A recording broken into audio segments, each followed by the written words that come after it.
कि मजलिस इत्तेहादुल मुस्लिमीन का तमिलनाडु के असेंबली इलेक्शन में टीटी दिनाकरन साहब की पार्टी AMMK से अलायंस है और हम लोग इस असेंबली इलेक्शन में पूरी कोशिश कर रहे हैं कि इन तमाम कैंडिडेट्स को आप लोग अपनी दुआओं से और अपने वोट से कामयाब करें।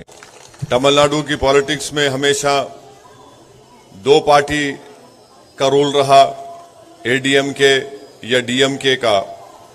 पहली मर्तबा आज AMMK में का जो अलायंस बना है, जिसमें MIM भी उसका हिस्सा है, मुझे पूरा यकीन है कि इस मर्तबा एक थर्ड पॉलिटिकल अल्टरनेटिव तमिलनाडु की आवाम के लिए, तमिलनाडु के इलेक्टोरेट के लिए, जो यहाँ पर एक पॉलिटिकल स्पेस भी है, पॉलिटिकल वैक्यूम भी है, वो टीटी दिनाकरन की लीडरशिप में एक थर्ड पॉलिटिकल अल्टरनेटिव के तौर पर यहाँ पर उभरेगा।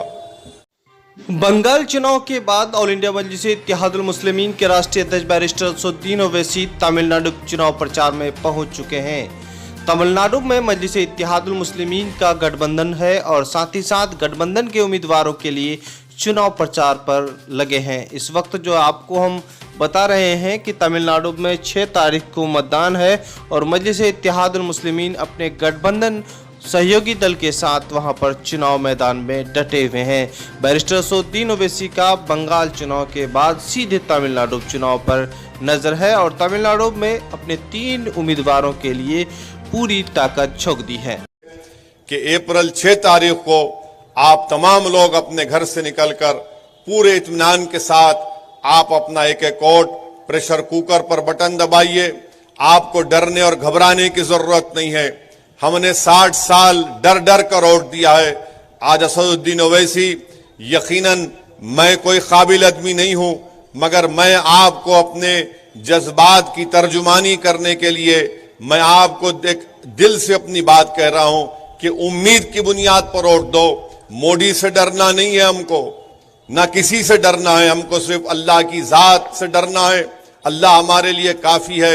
आप उम्मीद की बुनियाद पर यहां पर हमारे नौजवान काबिल BLLB इस कैंडिडेट को आप कामयाब करिए, जिसका नाम SDS सेल्वन है, और मुझे यकीन है कि ये इनको आप कामयाब करने से यहां की पुत्तकोटाई की कॉन्स्टिट्यूंसी का एक बहुत बड़ा फायदा होगा। कर्नाटका में ऑल इंडिया मजलिस इत्तेहादुल मुस्लिमीन के साथ जो पार्टी का गठबंधन हुई है, उनका निशान प्रेशर कुकर है और मजलिस इत्तेहादुल मुस्लिमीन के राष्ट्रीय अध्यक्ष बैरिस्टर असदुद्दीन ओवैसी ने प्रेशर कुकर पर वोट डालने की अपील की।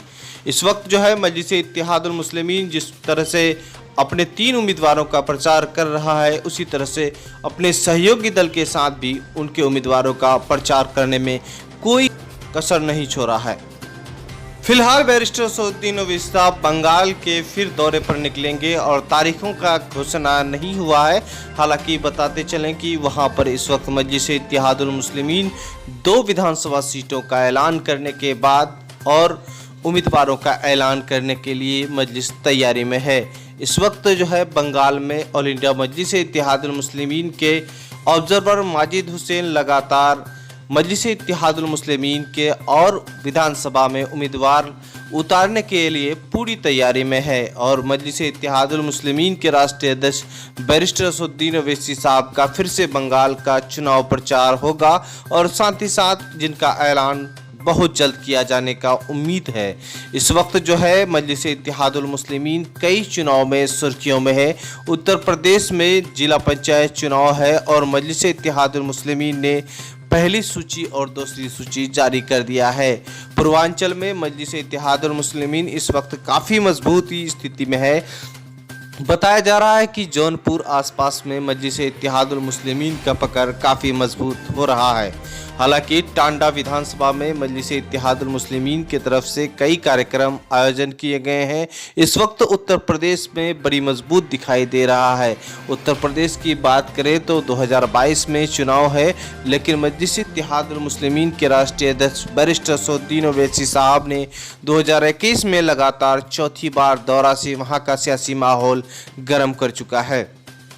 संकल्प भागीदारी मोर्चा वहां पर तीसरा फ्रंट बन के तैयार है और मजलिस इत्तेहादुल मुस्लिमीन उस फ्रंट का हिस्सा है। लगातार अन्य सहयोगी दलों से भी लोग आवाज़ उठा रहे हैं कि कोई भी इस दल में शामिल होकर बीजेपी को शिकस्त करने के लिए शामिल हो सकते हैं। बहरहाल आप देख रहे हैं द मैसेज न्यूज। इस तरह से न्यूज़ पाने के लिए हमारे चैनल को सब्सक्राइब करें, अच्छा लगे तो लाइक करें और दोस्तों को शेयर करें। खुदा हाफिज़।